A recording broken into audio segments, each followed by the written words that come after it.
Yo, what's going on, everybody? It's Lights from MaddenDaily.com, and this is part 3 of our free Jets offensive ebook. We're going to be taking a look at the pistol bunch tight end formation. Now, to be clear, we did cover pistol bunch tight end yesterday on our MaddenDaily.com website. That was advanced setups for spot option, the run plays from this scheme, verticals, and cross drag.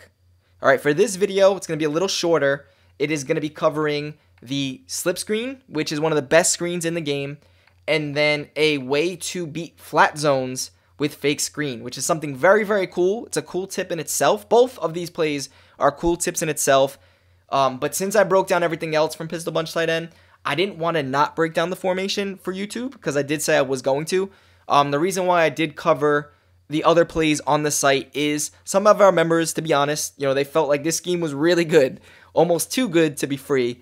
And they just said, can there be at least something exclusive for the site? That way, not everyone that's watching it on YouTube is running the offense the same exact way as them that are paying customers on the site. And I think that was fair. So this formation is not going to be the full scheme on YouTube, just being transparent to you guys. But tomorrow we are going to cover the full version of gun bunch offset. And that's going to conclude the scheme for part 4. But for part 3, let's get into why slip screen is so good and one of the best screens in the game. And then we'll show you something, to be honest, pretty glitchy from fake screen. All right, so HB slip screen, let's come out in it and let's go to random plays. Why is this so good? Well, it is very good because if our opponent is in zone defense, they never play this. All right, usually in some screens, some slip screens, the defensive end on the side of the screen will sometimes play the screen. Instead of blitzing, he'll run and play the screen. Versus this, for whatever reason, I don't know if it's pistol, but one of our Madden Daily members, Trill, who actually helped us break down the pistol bunch tight end scheme on the site, it was mainly all of his setups, he actually put us onto this screen and why it's so good. All right, so let's just run the play, and you see that we were able to take off. We can just break one possible tackle, and we're out, and you see the defensive line did not play it. I'll run this again versus another defense. Here's a zone man look. Same type of thing, though. You see the defensive line is not playing it. We're able to break outside, and we're one juke, one spin, one truck away from a huge gain. But even if we don't get that, it's pretty much going to be a really good gain and probably a first down. Now, man coverage is generally the best way to stop a screen. All right, you man up the running back or whoever is running the screen, and that does a good job. But for whatever reason, with this screen, it doesn't always stop it. Sometimes it will. Consistently, though, it won't. All right, so let's run this, and you see that the guy guarding the running back got picked up. Now, it does help to have fast offensive linemen on the right side with some acceleration. It also does help to be on the left hash mark because you have a lot of space to run to the right side. But you see when we run this, there is a guy guarding the running back, and as he's going to get the running back, he gets picked up by one of the linemen. All right, you see that he's just not really selling out on the running back, whereas in other screens he will. He'll just completely shut this down to where we can't throw it. Versus this, you need to manually guard it to stop it. And it's easier said than done because once you see the next play we break down plus the rest of the scheme that's on the website, you can't just sit on the running back. It's impossible because this is not the main play of the scheme. It's a really good play to go to force your opponent to watch it at all times, but it's not the main play. All right, here is a cornerback blitz. I'm interested to see how the corner plays. To be honest, I don't know if he'll play the screen or not. I know a defensive lineman won't, but let's see if the corner does. See that he doesn't play it either. So we get to the outside. Right there, we kind of ran into our lineman, but you see that the front 7 is not playing this screen at all. Here, I'll run it back, and it's another zone blitz. So again, if they don't manually play it, boom, we get it. We break outside, get one juke, and we are getting a very, very successful gain. I will run man coverage once more. All right, you see the running back is manned up. And he just doesn't get out there in time. He sometimes will get out there, but most times he won't. That's not going to be a consistent way of stopping the screen. You literally have to use or guard it. All right, probably the best way to stop it if you're not going to use or guard it is to play some type of cover 2 and also man up the running back. Because the flat zone itself won't stop it, and the man defender itself won't consistently stop it. But them together kind of does a decent job. But you see that didn't even do a good job. The only reason why I say that would kind of do a decent job is because you have the flat zone to the right and the man defender to the inside, but you still, even that didn't stop it. I don't want to spend too much more time with the screen. You see that it is good. And again, it is forced for your opponent to kind of stay on the right side and to play it. And we're going to mix this in. Our opponent's not going to realize. You're going to do it off a no huddle. You're going to do it in the red zone, which is probably the best time to go to this when they're not expecting it. And if they don't jump on it, here, cover 3, get it. This time I went to the inside, broke to the outside. You see that the potential definitely is there with this play. All right, next for pistol bunch tight end is going to be the fake screen, which is definitely something really, really cool. I'm assuming a lot of people aren't going to like this because it is kind of glitchy. Cloud flats are just absolutely destroyed. You can't run a cloud flat versus this. Curl flat zones and hard flat zones will do well against it, but cloud flats, which a lot of people go to, won't. So I'll start off with cover 2, and I'm actually going to have someone that's 91 zone, Casey Hayward, to the left. And you want to do this to the short side of the field, which makes it perfect for the screen. All right, all you need to do is take that X receiver. You see that it is a cover 2 zone. You're going to drag him, or you're going to streak him. Matzer Gamer put us onto this tip, and what he likes to do is max protect, drag the tight end, and drag X. Now watch how open the wheel gets. You literally could hike throw this.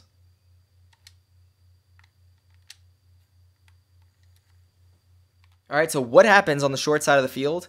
Even on the long side of the field, but it's better on the short side because there's less, the throw is quicker. But you're going to see the flat zone will actually play to the inside. And once you see that flat zone play to the inside and backed up like that, and you see the wheels not being guarded, you literally throw right away. You could throw to the left. You could just hike throw it. And you see the flat zone's not in position to where you're catching this, and you could possibly get a first down on a flat route. And also, if you have someone with good juke or spin, now you could break, fake out that defender, and pick up a first. I'll go ahead and run that back. This time I'm going to play baseline press cover 2. That's not going to do anything to it. Drag X. Again, Y got open. That time I threw to the left, picked up the first. This time I'll just play press coverage without him, so that way he's directly, kind of next to the wheel. That's not going to matter. Drag X, drag A, and block the running back. Y gets open yet again. First down. Let's say they go to a cover 3 with the cloud flat, so they play over the top coverage. That's not going to stop it either. So again, let's max protect, drag the tight end, drag X. See, the cloud flat is nowhere in sight. We catch this, and it's the deep blue zone that makes the play to tackle. So look at this cloud flat playing to the inside, kind of playing towards the angle route and the drag, wheel route, just no one there to play it. And that's so much better than what you even think, because typical 91 zone flat zones in cover 2 will play flat so fast, right? Like if I do I don't have a play like this, but if I had a corner flat streak and I threw to the flat, he would be open initially because cloud flat would play the corner route, but the cloud flat zone 91 zone coverage guy will run down right away. Whereas this, if you streak or drag X, this time I'll streak X and I'll drag A, which is a pretty good setup. It's kind of a flood to the left side. You see that the flat zone just not only plays back, but he plays to the inside. So when we throw this to the left, since he's playing the inside, he's just out of position to where even if he's 91 zone, he's just not going to react fast enough. The wheel route gets a good 6 yards at the minimum. So this is really good against cloud flats. Now, if our opponent does go underneath coverage and has a hard flat, the hard flat will initially play the wheel. And you have to be careful throwing this wheel when he gets past the hard flat. But he does get past the hard flat because it is a wheel route. So as long as you wait until he passes the hard flat, you can throw it. Now, it is a 91 zone hard flat. Will play that well. But I do want to show you that you can definitely fit that in. So you see the hard flat playing it. Once he passes up the field, boom, in between the safety and the hard flat. And to make this even better, you can streak X. And if you're going to streak X, now if they have a 91 zone safety, that could possibly make a play on that in between the flat and the deep blue like what I just did. Now they can't because we have the X on a streak. So if we have X on a streak, he has to go back on the streak. So once he passes that hard flat, there's no one there to make a play. We get a juke, get a spin, get a truck, and that could be a touchdown. So as you can see, the wheel was not open right away, but the streak kind of was. Versus a cover 2 with no deep blue in the middle of the field, like to a linebacker, you could throw an inside bullet pass to that streak. You could throw to the drag quick if they play the drag. Now we have the angle route, and then as later reads, besides the angle, we have the wheel that gets open as soon as he passes that hard flat. You just have to be careful with a 91 zone hard flat, but even a 91 zone hard flat cannot play over the top. We catch it, break a tackle, and take it to the house. Another thing that's going to stop it, guys, is if they are in like cover 3 and they have a curl flat. Curl flat doesn't get glitched the same way a cloud flat does. He'll actually play the wheel. You can't really throw it right away. See how we kind of played it? But now you're looking underneath. You're looking for the drag. You're looking for the angle quick. So you do still have options. So kind of you're forcing your opponent to go underneath coverage. And if your opponent goes underneath coverage, then the drags will be guarded, but the angle route to B won't. So that's another good read on the play. As he gets to the middle of the field, you see he is wide open because the hook zones are playing aggressive underneath, and there's no one in the middle of the field to make this play. This was without deep bluing the middle linebacker. If we deep blued the middle linebacker, it would be even worse, to be honest. He would not play this. Just an open dot as a last read. Now to conclude, what if your opponent goes with a man blitz? You could beat man coverage as well. If I knew man coverage was coming, first of all, I would put Hill as the wheel route. But the wheel can get open against man. I don't know if Robinson, what's his speed, but I'm going to max protect and drag the outside left receiver. So if it is zone, I have Y getting open initially. You have drag as the quick read, and then B and Y would get open later. So the wheel route when he cuts could get open. The angle route could get open on his cut. Definitely the better route runners, the better it's going to be, especially with speed. So I'm going to put Hill as the wheel route to end this video. And you'll see if they try to surprise you with man coverage, you can torch it, not only with the drag route quick, but also with the wheel route for a one-play touchdown if they don't have safety help and you have speed over the top. All right, guys, that's going to be it for the pistol bunch tight end scheme. The video is getting long and we only covered 2 plays. The rest of the plays that we broke down on our website are literally, it was 59 minutes of footage after editing. So even if our members didn't tell us that they wanted some exclusiveness and we didn't agree to do that, and we put it all on YouTube, it would have been way too much. It would have probably been its own ebook in itself. So if you are interested in running more of pistol bunch tight end and seeing the advanced way we're running cross drag and verticals, you could check that out on MaddenDaily.com. That's for premium and film room members. If you're not interested in it, that's fine. I will tell you the basic ways of running like verticals is you want to drag the tight end. That's the basic way. The advanced way doesn't even have the wheel route on the left. Cross drag, you could pretty much run that as is as a basic setup. It's really good, but we have multiple variations on the site. And then the run plays itself is really good. This set is an extremely good formation in itself, but mixing that in with single back tight slots, single back bunch, and then also breaking down gun bunch offset, it's going to make this offensive ebook extremely, extremely potent. I hope you guys are enjoying it. Now, to end the video, I do want to tell you about the promotion we're running on MaddenDaily.com. I mentioned it for part 2. It does end on January 1st. So that is going to be for the film room members. You're going to get all 3 of our offensive ebooks for free.